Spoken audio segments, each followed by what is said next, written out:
साठविला हरे साठविला हरे जे हृदय मंदिरी त्याची सरली रजार झाला सफल व्यापार हरे आला हाता हरे आला हाता मग कैशी भय चिंता त्याची सरली रजार झाला सफल व्यापार तुका मने हरे तुका मने हरे काही उरो निधी उरे त्याची सरली रजार झाला सफल व्यापार नमो विठ्ठला राजया पांडुरंगा नमो रुक्मिणी माऊली ज्ञानगंगा नमो पुंडलिका नमो चंद्रभागा नमस्कार माझा रुक्मिणी पांडुरंगा पांडुरंगा प्रथम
पांडुरंगा करो प्रथम नमना दुसरे चरण संतांशिया त्यांच्या कृपादाने कथेचा विस्तारो बाबाजी सद्गुरु दास तुका मुखं करोति वाचालं पंगुलं एते गिरिं यत्कृपः तमां परमानन्दं माधवम् वसुदेवं सुतं देवं कंसचानोरमर्दनं देवकी परमानन्दं कृष्ण वन्दे जगद्गुरुं सरस्वती माते द्यावी मज स्मृती येतो काकुलती तुझ लागी लाडके लढिवाळ मागतसे गुज वंदिन हे रज चरणीचे शरबिंदू समाकारे प्रब्रह्म स्वरूपिणे वासराजपीठये सरस्वती नमस्तुते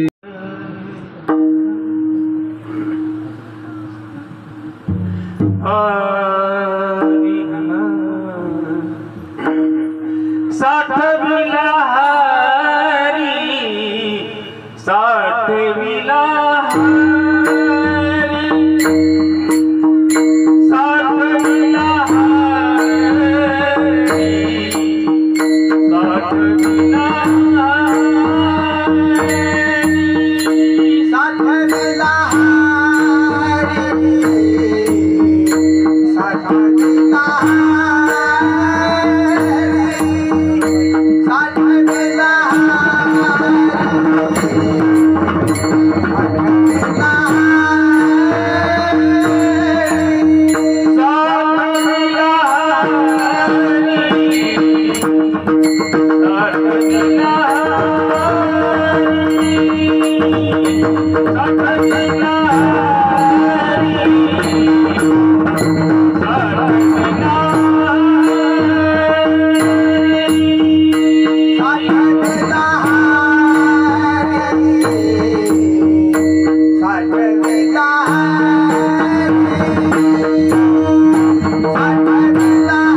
लहरायते लोचनाय भस्मांगरागाय महेश्वराय नित्याय शुद्धाय दिगंबराय तस्मैत्कराय नमः शिवाय मंडलीच्या देवराय मंडलीच्या देवराय दंडवत तुझ्या पाया दंडवत तुझ्या पाया दंडवत तुझ्या पाया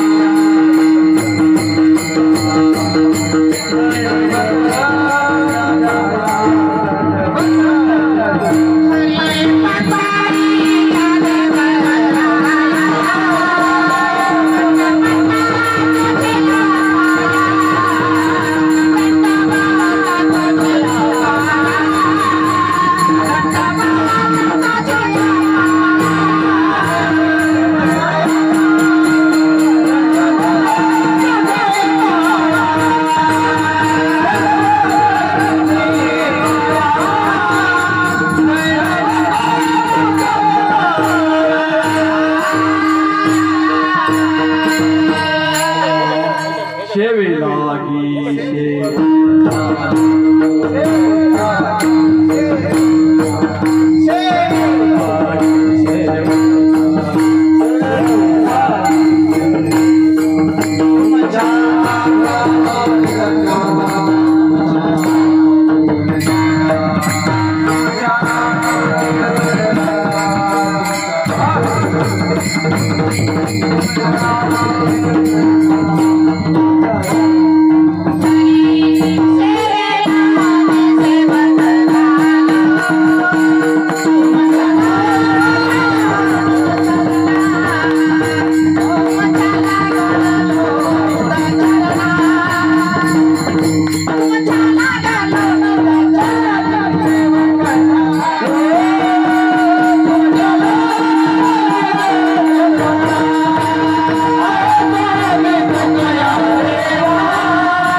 शेवे लागे सेवक झालो तुमच्या लागलो निज चरणा अहो स्वामी तुकया देवा त्यावरी न करावा आम्ही प्रस्तुत प्रसंगी निवडलेला अभंग सेवेकरता जगद्गुरु जगद वंदनीय देहूचे सुप्रसिद्ध साधू जगद्गुरु तुकोबारा यांचा 4 चरणाचा अभंग आहे। ह्या अभंगावर बोलण्यापूर्वी थोडासा परिहार देणं या ठिकाणी वक्त्याचं कर्तव्य आहे। आपल्या गावामध्ये 3रं वर्ष या ठिकाणी परिपूर्ण होत आहे। श्री संत शिरोमणी सावता महाराज समाधी सोहळा निमित्त चालत असलेला अखंड हरिनाम सप्ताह तथा श्री संत सावता महाराज यांच्या जीवन चरित्राची कथा आपण श्रवण करत आहोत। निमित्त असत महाराज आणि याच अखंड हरिनाम सप्ताहामध्ये 3ऱ्या दिवसाची कीर्तन सेवा महाराष्ट्रातील नामवंत कीर्तनकार युवा कीर्तनकार पांडुरंग महाराज आबोज माजलगावकर हे तुमच्या समोर उभे मला सांगितलं महाराज तुम्ही असं मला बोलावं लागतं। कसं असतं शाळेमध्ये जातो शाळेत जाताना शिक्षक मुलांना म्हणतात मुलांनो घटक चाचणी परीक्षा चालू आहे. प्रश्न असतात, एका वाक्यात उत्तर दिल्या, थोडक्यातल्या, रिकाम्या जागा भरा. मग त्या रिकामी जागा मुलं भरते. मग आज या ठिकाणी रिकामी जागा आहे. मग ती रिकामी जागा आमच्याकडे आली मामा. ते कोणाला सुद्धा ज्ञात नव्हतं. म्हणले अलाउन्स करा, पुकारा, महाराजांचं कीर्तन. सुरेश बाबा आले, मला म्हणले महाराज आलेत आणि लवकर लवकर सुरू करा. मी हो. मग महाराजांना म्हणा 10:30च्या पुढे जाऊ देऊ नका. मी म्हणलं महाराज चिंताच कोण नका, मला 11:30ला सोडणार म्हणा. 11:30 चिंता करू नका तसं. मग जगद्गुरु तुकोबारायाचा अभंग या ठिकाणी सेवेकरता निवडलेला आहे. आणि या सेवेसाठी ज्यांची उपस्थिती, आवर्जून उपस्थिती या महाराष्ट्रातील ख्यातना मृदंगाचार्य, मृदंग महामेरू, वयोवृद्ध, तपोवृद्ध, ज्ञानवृद्ध सुरेश बाबा हे सुद्धा आमच्या सेवेसाठी उपस्थित आहेत. त्यांच्यासाठी महाराजांची माझी सेवा कधीच श्रवण केली नव्हती. योग आला, याला बी योगच लागते बाबा. काय हा, जिथं पिकतं तिथं विकत नाही. पण आता आपण भाजीपाला पिकवायला तू जागेवरची काय असं झालं. असू द्या. मग या ठिकाणी महाराष्ट्रातील उत्कृष्ट गायनाचार्य, गायनाचार्य कृष्ण महाराज खरात आणि महाराष्ट्रामध्ये गान कोकिळा म्हणून त्यांना संबोधतात आमचे नारायण महाराज. आणि गायनामध्ये भीष्म असते असणारे आमचे मोठे बंधू गोपीनाथ महाराज हालकळ आळंदीकर आणि आमचे वैजनाथ महाराज हालकळ गायनाचार्य आणि वैजनाथ महाराज हालकळ आणि वैजनाथ महाराज वावदाने दोन आहेत. माझ्या लक्षात आलं. हा. आणि आमचे तुमच्या सोबत आलेले बाबा वाळके बाबा, गंगाधर महाराज सर्वशे, अंगद महाराज आहेत. वयोवृद्ध, तपोवृद्ध, ज्ञानवृद्ध, ज्यांनी आयुष्यामध्ये परमार्थाची साधना केली. आणि हे आमचे या ठिकाणी नारायण महाराज आहेत. आणि या ठिकाणी रोज ज्यांच्या मुखातून काकडा भजन या ठिकाणी संपन्न होते आमचे रामभाऊ महाराज हालकळ आहेत, जामकर महाराज आहेत, गावातील भजनी मंडळ, वेदाध्ययन झालं, संहिता झाली. आणि गुरुवर्य लक्ष्मणकांत महाराज जोशी त्यांच्या चरणावर नतमस्तक होतो आणि सेवेला या ठिकाणी सुरुवात करतो. ते म्हणतात पुन्हा विराम देतो.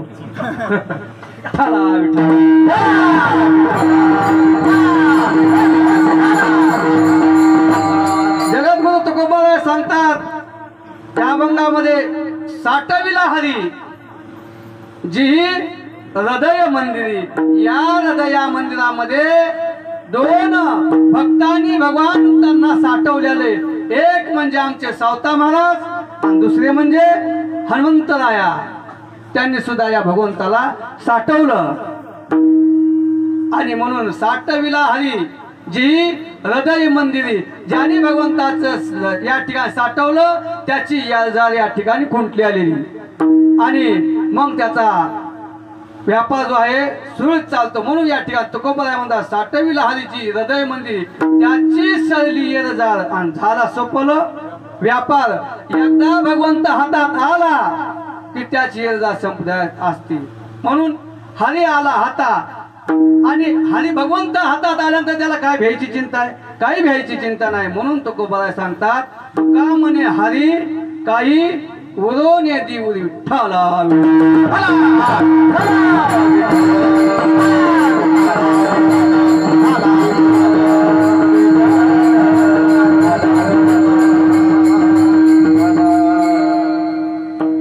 समय जाना, समय जाना, समयाशी सादर व्हावे, देव ठेवील तैसे राहावे. महाराज समयाविषयी बोलावं लागतं. किम निमित्त आपला सप्ताह चालू आहे. श्री संत सावता महाराज समाधी सोहळा. श्री संत सावता महाराज कोणतं गाव? लातूर जिल्ह्यातील औसा नावाचं गाव आहे. त्या गावामध्ये मलिंच्याची सत्ता आली.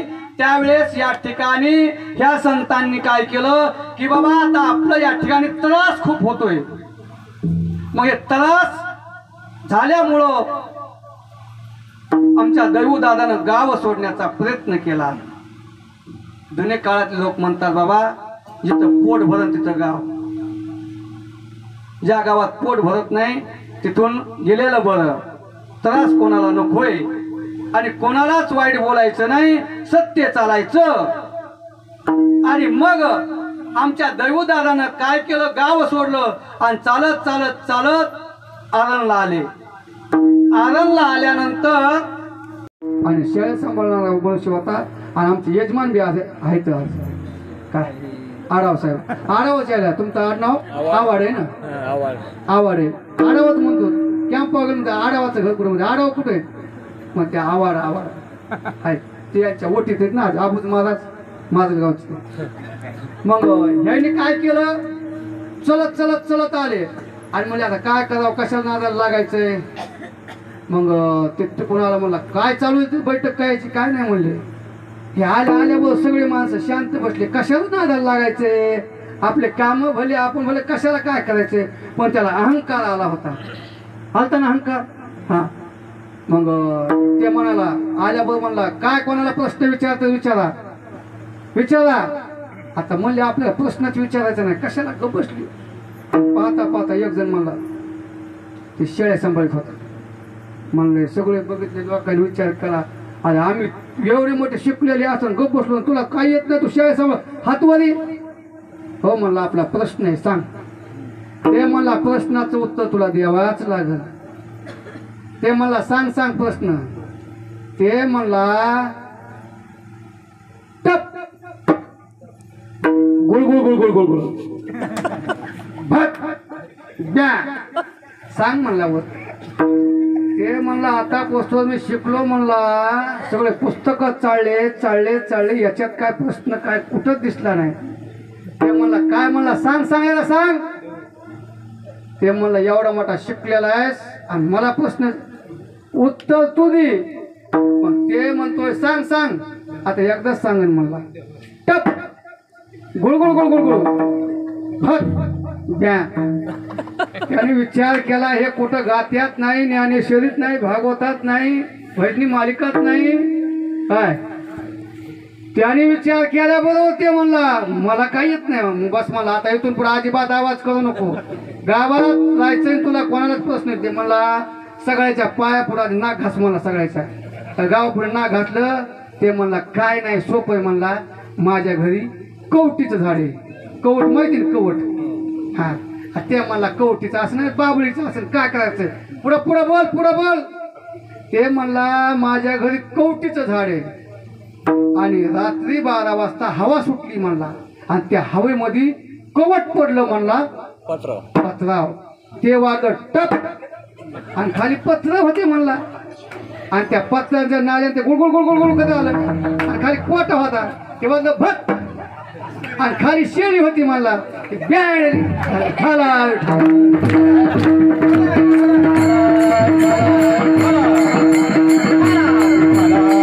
आणि मग त्याचा अहंकार निघून गेला.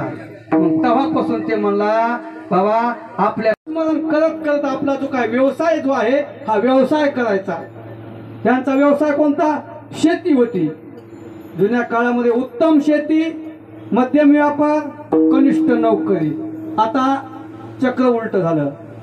काय झालं, मध्यम शेती नोकरी उलट झालं.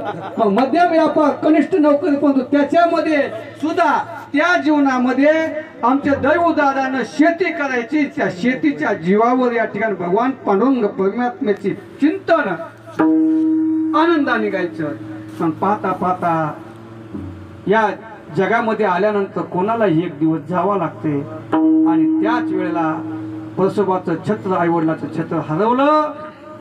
परशुबा पोरके झाले आणि मग त्यांचं या ठिकाणी जीवन या ठिकाणी करत करत परशुबाचा विवाह या ठिकाणी झाल्याबरोबर दोघं पती पत्नी नागिनताबाई सोबत विवाह झाला. दोघांनी संसाराचा गाडा ढकलत आणला आणि आणल्याबरोबर 1250ला श्री संत सावता महाराजांचा जन्म झाला. आनंदी आनंद. पण कसं असतं महाराज, आपण जसं वागतो तसं, आपण जसं कर्म करतो तसं भगवंत फळ देत असतो आणि तेच कर्म करत असताना ते आपल्याला भोगावं लागते. केले कर्म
तेची भोग आले। मग आमच्या प्रसोबानं या ठिकाणी नागिनताबाईनं दोघांना कष्टानं या ठिकाणी शेती पिकवायची। शेती पिकवत पिकवत सावता महाराजांचा जन्म झाल्याबरोबर आनंद झाला। पण आनंद कोणाला झाला? भक्ताला झाला, देवाला झाला। आणि या ठिकाणी सावता महाराजांचा कोणाचा अवतार? जनकाचा अवतार सावता महाराजांचा। आणि या ठिकाणी जनीचा अवतार, राधेचा अवतार, हे अवतार पुरुष या ठिकाणी आले। हे आले पण कोणासाठी आले? जगाचं कल्याण करण्यासाठीच आलेले त्या ठिकाणी। जगाचं कल्याण